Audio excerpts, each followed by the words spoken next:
बढ़ते हैं आगे, बात इजराइल की कर लेते हैं क्योंकि इजराइल ने एक बड़ी कामयाबी का दावा किया है। इजरायली डिफेंस मिनिस्टर के मुताबिक उन्होंने ईरानी रिवोल्यूशनरी गार्ड कॉर्प्स को की कुद्स फोर्स में शामिल पैलेस्टाइन कॉर्प्स के कमांडर सईद इजादी को मार गिराया है। बताया जा रहा है कि इजादी की मौत ईरानी शहर कुम स्थित एक अपार्टमेंट पर किए गए एयर स्ट्राइक में हुई है। सईद इजादी लंबे वक्त से इजराइल के खिलाफ सक्रिय ऑपरेशनों से जुड़ रहा था, तो देखिए जुड़ा हुआ था लंबे समय से। कुद्स फोर्स के टॉप कमांडर की मौत की खबर इस वक्त निकलकर सामने आई है। कमांडर की तस्वीर आपके सामने। इजराइल का बड़ा ऑपरेशन यहां पर कामयाब होता हुआ नजर आ रहा है। इजराइल ईरान के बीच ये जो महायुद्ध है वो अब लगातार बढ़ता जा रहा है। जो टॉप कमांडर है उसकी मौत की खबर आ रही है। सईद इजादी इसका नाम बताया जा रहा है। इजराइल ने मार गिराया है सईद इजादी को। अब देखना होगा ईरान इसको किस तरीके से लेता है और ईरान इसका बदला किस तरीके से लेता है, क्योंकि ईरान और इजराइल के बीच की युद्ध की सीमा अब लगातार बढ़ती हुई नजर आ रही है। कुद्स फोर्स के टॉप कमांडर की मौत की खबर आ रही है। सईद इजादी को इजराइल ने मार गिराया है। तो देखिए ईरान और इजराइल के बीच की ये जंग चरम पर पहुंचती जा रही है।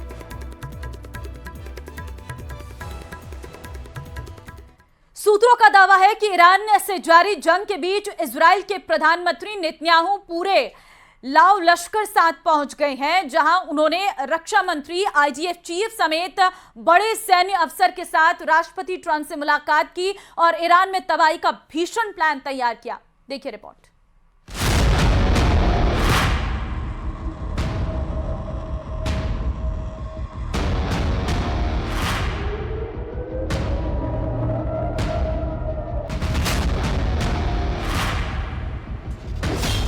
ईरान के खिलाफ जंग में दब गया पैनिक बटन।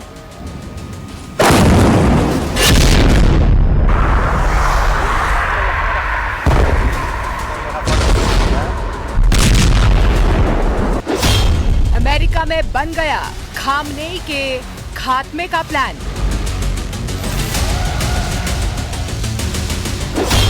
ईरान और इजराइल में जंग हुई और जबरदस्त।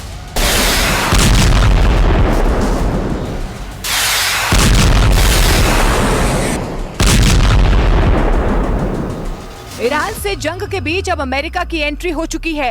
किसी भी पल अमेरिका के राष्ट्रपति डोनाल्ड ट्रंप ईरान के खिलाफ जंग लड़ रहे इजराइल के लिए अपनी सेना और एयरक्राफ्ट उतार सकते हैं।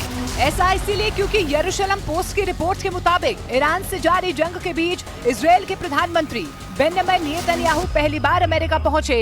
यरूशलेम पोस्ट के दावे के मुताबिक इस दौरान इजराइल के पीएम नेतन्याहू, रक्षा मंत्री, आईडीएफ चीफ समेत बड़े सैन्य अफसर के साथ राष्ट्रपति ट्रंप से मुलाकात की।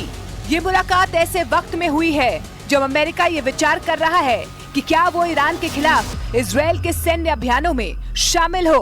अमेरिकी राष्ट्रपति डोनाल्ड ट्रंप ने कहा है कि वे अगले 2 हफ्तों में इस बारे में अंतिम फैसला लेंगे कि अमेरिका ईरान के खिलाफ हमलों में शामिल होगा या नहीं।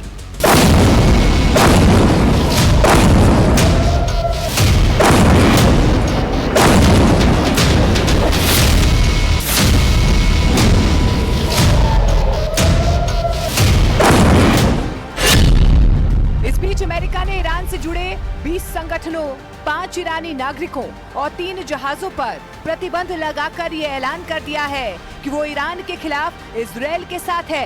यही नहीं, अमेरिका इजराइल को हथियारों से भी मदद कर रहा है, जिसमें अब तक 800 कार्गो विमानों से हथियार पहुंचाए गए हैं।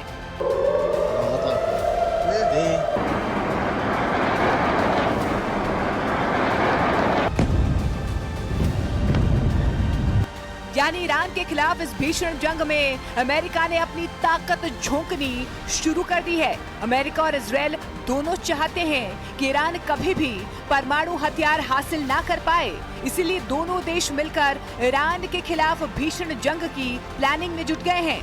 אני מבקש להודות לנשיא טראמפ, ידיד גדול מאוד של מדינת ישראל.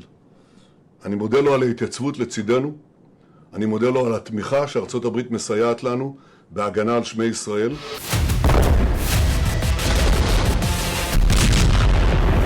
इस बीच 3 अमेरिकी एयरक्राफ्ट कैरियर मिडल ईस्ट की ओर भेजे जा रहे हैं और 10 अमेरिकी सैन्य कार्गो विमान पहले ही यूएस सेंट्रल कमांड के ठिकानों की ओर रवाना हो चुके हैं। ये संकेत है कि अमेरिका किसी भी स्थिति के लिए सैन्य रूप से तैयार रहना चाहता है।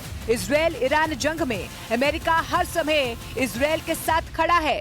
अमेरिका बिना शर्त ईरान से सरेंडर करने की चेतावनी भी दे चुका है और वहां के सुप्रीम लीडर खामनेई को खात्मे की धमकी भी दे चुका है। अमेरिका और इजरायल के बीच ये दोस्ती नई नहीं है, बल्कि अमेरिका बीते 74 सालों से इजरायल की मदद कर रहा है। साल 1951 में अमेरिका ने इजरायल की आर्थिक रूप से मदद की थी और ये मदद का सिलसिला 1970 के दशक तक आते आते सैन्य सहायता में तब्दील हो गया।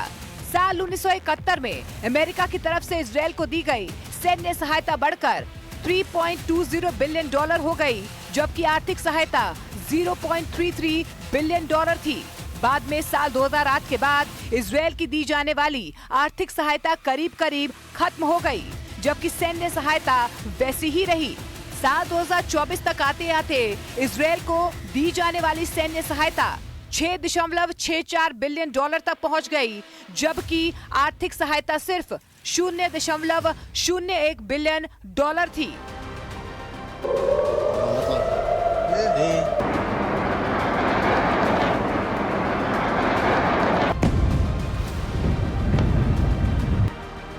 इन आंकड़ों से ये साफ है कि इजरायल का सबसे बड़ा कोई मददगार है तो वो अमेरिका ही है। ईरान के परमाणु कार्यक्रमों के खिलाफ जारी इजरायल के इस जंग में अमेरिका का इजरायल को पूरा साथ मिल रहा है, क्योंकि अमेरिका भी ईरान के परमाणु कार्यक्रमों की मुखालफत करता रहता है। यही वजह है कि इजरायल ने ईरान पर एयर स्ट्राइक की, जिसके बाद जवाब में ईरान ने भी इजरायल पर मिसाइलों की बारिश कर दी, जिससे दोनों तरफ बहुत ज्यादा नुकसान हुआ है। अब अमेरिकी राष्ट्रपति डोनाल्ड ट्रंप ने इशारा किया है कि जल्द ही अमेरिका भी इस जंग में कूदने वाला है। अगर अमेरिका की इस जंग में डायरेक्ट एंट्री हो गई, तब ईरान की तबाही को कोई रोक नहीं सकता।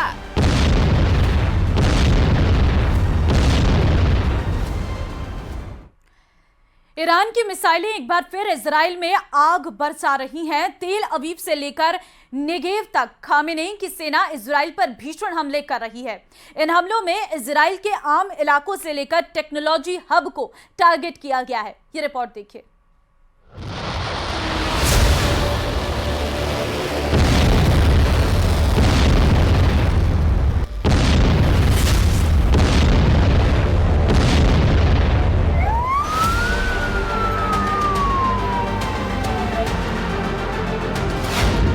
इजराइल पर ईरान के भीषण प्रहार।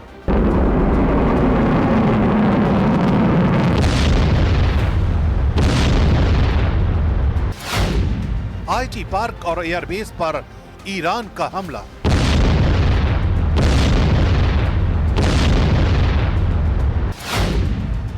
ईरान की ताबड़तोड़ स्ट्राइक से इजराइल में हड़कंप।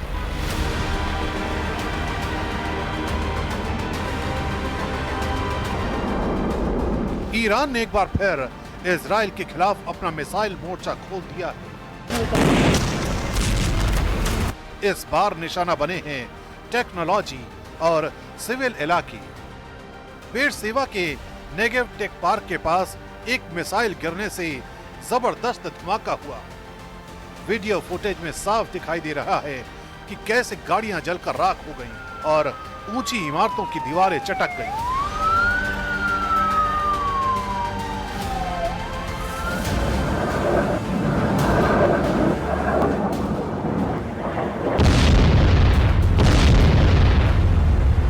ईरान के इन जोरदार हमलों के बीच माइक्रोसॉफ्ट हेडक्वार्टर के पास भी हमला किया गया है, जिसे इजरायली सेना के लिए आर्टिफिशियल इंटेलिजेंस और जासूसी सेवाएं देने वाला हब माना जाता है। ये कोई संयोग नहीं है, ये रणनीतिक हमला है।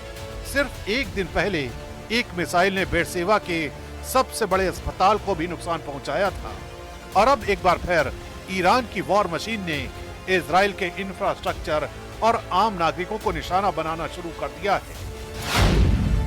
इस दौरान इजराइल की तरफ से दावा किया गया है कि उसने ईरान से दागी गई नई बैलिस्टिक मिसाइलों का पता लगाया है। तेल अवीव, बेरशेबा और नेगेव में लगातार सायरन बज रहे हैं। इजराइल मीडिया का दावा है कि ताजा हमले में 18 लोग घायल हुए और कई बिल्डिंग को नुकसान पहुंचा है। इस बीच नेवातिम एयरबेस को भी निशाना बनाया गया। ये वही बेस है जहां से इजरायली फाइटर ईरान पर हमले के लिए उड़ान भरते हैं। ईरान के हमलों के जवाब में अब इजराइल ने भी अपना मोर्चा खोल दिया है। इजरायली फोर्सेस ने पहली बार ईरान के उत्तर में स्थित सेफिद रूद औद्योगिक क्षेत्र को निशाना बनाया है। ये हमला इसलिए खास है क्योंकि इससे पहले इजरायली स्ट्राइक केवल दक्षिण और सेंट्रल ईरान तक सीमित थी। अब पहली बार कैस्पियन सागर के तटीय इलाके, रश्त और तेहरान के पास के लवासन क्षेत्र जोरदार बमबारी का शिकार बने हैं। ईरानी टीवी ने इन इलाकों में भयानक धमाके होने की बात कही है। इससे साफ है कि जंग अब नए नक्शे पर भी लड़ी जा रही है। एक तरफ इजराइल ईरान के न्यूक्लियर नेटवर्क को तहस नहस करने में लगातार जुटा हुआ है। दूसरी तरफ माइक्रोसॉफ्ट जैसे ठिकानों पर ईरान का यह हमला दिखाता है कि वो इजराइल की आर्टिफिशियल इंटेलिजेंस और साइबर कैपेसिटी को निशाना बना रहा है। टारगेट बेहद सोच समझ कर चुने गए हैं।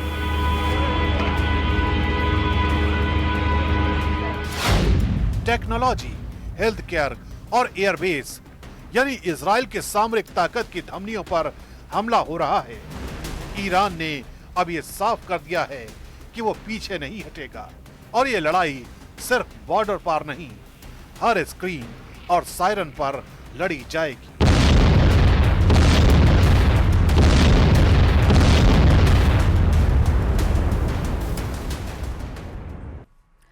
ईरान जिस तरह पूरे इजराइल पर मिसाइल हमले कर रहा है, उसने प्रधानमंत्री नेतन्याहू के होश उड़ा दिए हैं। आप इसी से अंदाजा लगा सकते हैं कि ईरान के तूफानी हमलों से घबराकर पीएम नेतन्याहू इजराइल के रक्षा मंत्री इजराइल काट्स और इजरायली सेना के प्रमुख इयाल जमीर वॉशिंगटन में राष्ट्रपति ट्रंप से मिले हैं। खबर है कि ईरान जिस तरह से सीजल जैसी बैलिस्टिक मिसाइलों से हमला कर रहा है, उससे इजराइल के होश फाख्ता हो गए हैं।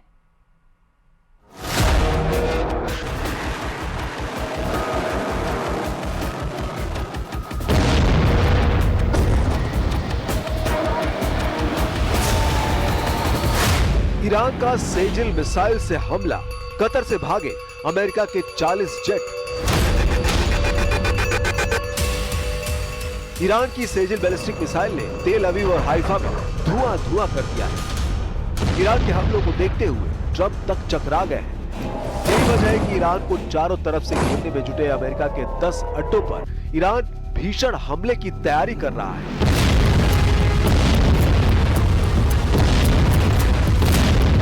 ईरान की तसन्निम न्यूज का दावा है कि ईरान ने अमेरिका के मिडिल ईस्ट में मौजूद 10 अड्डों को तबाह करने का प्लान बना लिया है। यही वजह है कि अमेरिका ने इराक के बगदाद में सैनिक बेस को तेजी से खाली करना शुरू कर दिया है, जबकि कतर में मौजूद अमेरिका के सैन्य अड्डे पर तैनात 40 जेट में से 37 जेट को अमेरिकी सेना ने ईरान हमले के डर से हटा दिया है। ईरान ने 19 जून 2025 को इजराइल पर सेजिल मिसाइल दागी, जो 2 चरण वाली ठोस ईंधन बैलिस्टिक मिसाइल है। इसकी रेंज 2000 किलोमीटर और वॉरहेड 500 से 700 किलोग्राम है। ये इसका पहला युद्धक इस्तेमाल था। इजराइल ने इसे नष्ट करने का दावा किया। ईरान का यह हमला एक रणनीतिक संदेश था, जिससे क्षेत्रीय तनाव बढ़ सकता है।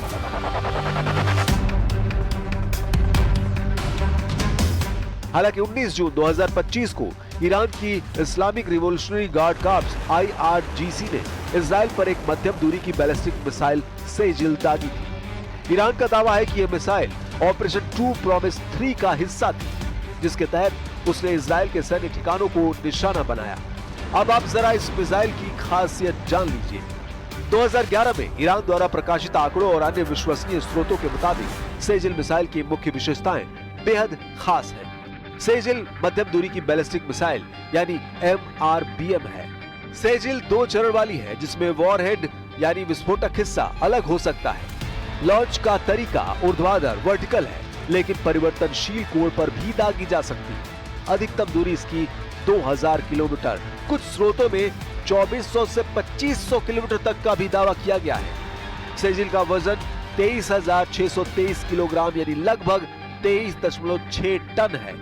इसकी लंबाई 17.57 मीटर, कुछ स्रोतों में 18 मीटर तक का भी दावा किया गया है। सेजिल का व्यास 1.25 मीटर है। वॉरहेड का वजन 500 से 700 किलोग्राम, कुछ स्रोतों में 1000 किलोग्राम तक बताया गया है। सेजिल की गति मैक 13 है यानी लगभग 17,000 किलोमीटर प्रति घंटा है। सेजिल मिसाइल परमाणु हथियार ले जाने में सक्षम है।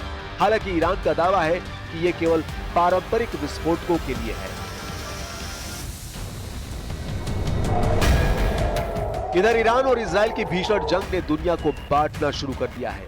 रूस, चीन और तुर्की ने इजराइल का खुलकर विरोध करना शुरू कर दिया है और साफ चेतावनी इजराइल और अमेरिका को दी है कि ईरान पर हमले बंद करो वरना अंजाम बुरा हो सकता है। ईरान में अयतुल्ला अली खामेनेई की सत्ता रूस के लिए बहुत अहम है। एक्सपर्ट्स बताते हैं कि ईरान की बर्बादी रूसी राष्ट्रपति व्लादिमीर पुतिन के लिए न सिर्फ सामरिक झटका होगी बल्कि उनकी इज्जत पर एक बदनुमा दाग भी लगा देगी। ईरान रूस का अहम आर्थिक और सैन्य साझेदार है। रूस ने ईरान में अरबों डॉलर का निवेश कर रखा है। खामेनेई की सत्ता रूस को मध्य पूर्व में एक विश्वसनीय आधार प्रदान करती है। अमेरिका और उसके सहयोगियों के खिलाफ दोनों ने साझा मोर्चा बना रखा है। खामेनेई का शासन रूस की भू राजनीतिक और आर्थिक रणनीति का एक महत्वपूर्ण हिस्सा है। ईरान का अगर पतन होता है तो रूस के लिए ये सीरिया से भी बड़ा झटका होगा। उधर ईरान के परमाणु बम पर हैरान करने वाला दावा अंतर्राष्ट्रीय परमाणु ऊर्जा एजेंसी ने किया है।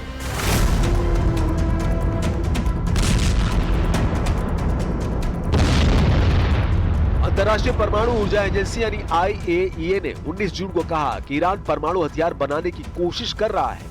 इसका कोई सबूत नहीं मिला है।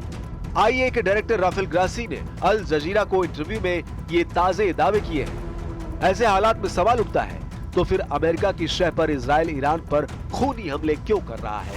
इधर रूस ने ईरान और इजराइल जंग में अमेरिका की दखलंदाजी को लेकर चेतावनी दी है। रूसी समाचार एजेंसी इंटरफैक्स के मुताबिक क्रेमलिन के प्रवक्ता दिमित्री पेस्कोव ने कहा कि अगर अमेरिका ईरान और इजराइल के बीच चल रहे संघर्ष में दखल देता है तो इससे हालात और ज्यादा बिगड़ सकते हैं और तनाव खतरनाक स्तर तक पहुंच सकता है।